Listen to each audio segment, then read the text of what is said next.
ঊনবিংশ শতাব্দীতে মিশরে এক ফিতনা উঠলো এবং মিশরের সেই ফিতনাটা লালিত পালিত হলো ভারতবর্ষে। মিশরে যেভাবে উঠলো সেটা বলে দিই। মোহাম্মদ আলী পাশা যখন মিশরের সিংহাসন দখল করেন, সে ছিল এক ধরনের বেদিন।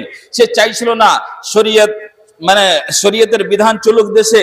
সে চাইছিল যে ইংরেজদের মতো করে আমাদের কৃষ্টি কালচার হোক, আমরা সেইভাবে এগিয়ে যেতে চাই যেভাবে ইংরেজরা এগিয়ে যাচ্ছিল।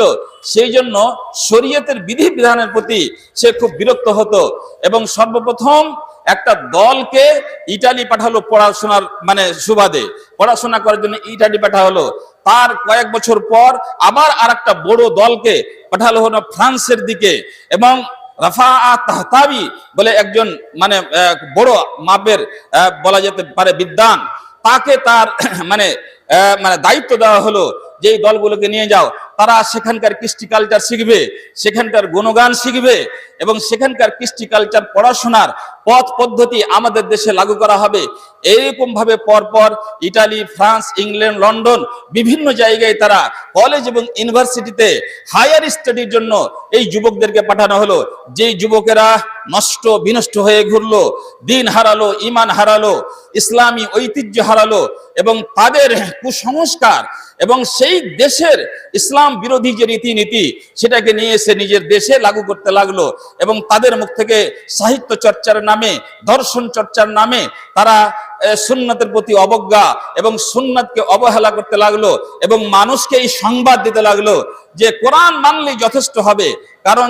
কারণ এখানে একটা কথা বলে দিই, যারা বলবে কোরআনকে মানবো না তাদের কাছ থেকে আর নামাজ রোজার কোনো বালা মুসিবত থাকবে না, তাদের কাছে হজের কোনো বালা মুসিবত থাকবে না, তাদের কাছে মিরাস, বিবাহ, শাদীর এই সমস্ত জিনিসের কোনো নিয়ম শৃঙ্খলা যেহেতু কোরআনে কারিমে বর্ণনা করা নাই, তার বিস্তারিত আলোচনা আছে। সুন্নাহর মাধ্যমে নামাজ পড়তে আদেশ করে দেওয়া হয়েছে, কিন্তু কখন, কত রেকাত, কোন সময়ে কি পড়তে হবে, তার ভিতরে কি পড়তে হবে, পরে কি পড়তে হবে, আগে কি পড়তে হবে, উযু কি করে কি করতে হবে, এই সব কথা তো কোরআনে নাই।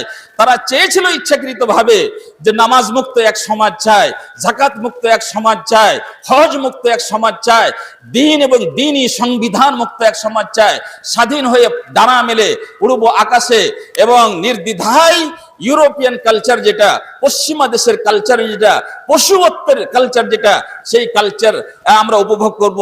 এই জন্য তারা এই পথে নেমেছিল। কোরআন মিষ্টি মিষ্টি কথা এবং দামি দামি কথা, কোরআন আমাদের জন্য যথেষ্ট, কোরআন হচ্ছে আল্লাহর বিধান এবং পূর্ণাঙ্গ বিধান এবং তারপরে সুন্নাতের কোনো প্রয়োজন নাই। এই আওয়াজটা সেখানে উঠলো এবং এসে পড়লো ভারতের আকাশে এবং লালিত পালিত হলো এখানে কার কোলে? স্যার সৈয়দ আহমদ খানের কোলে।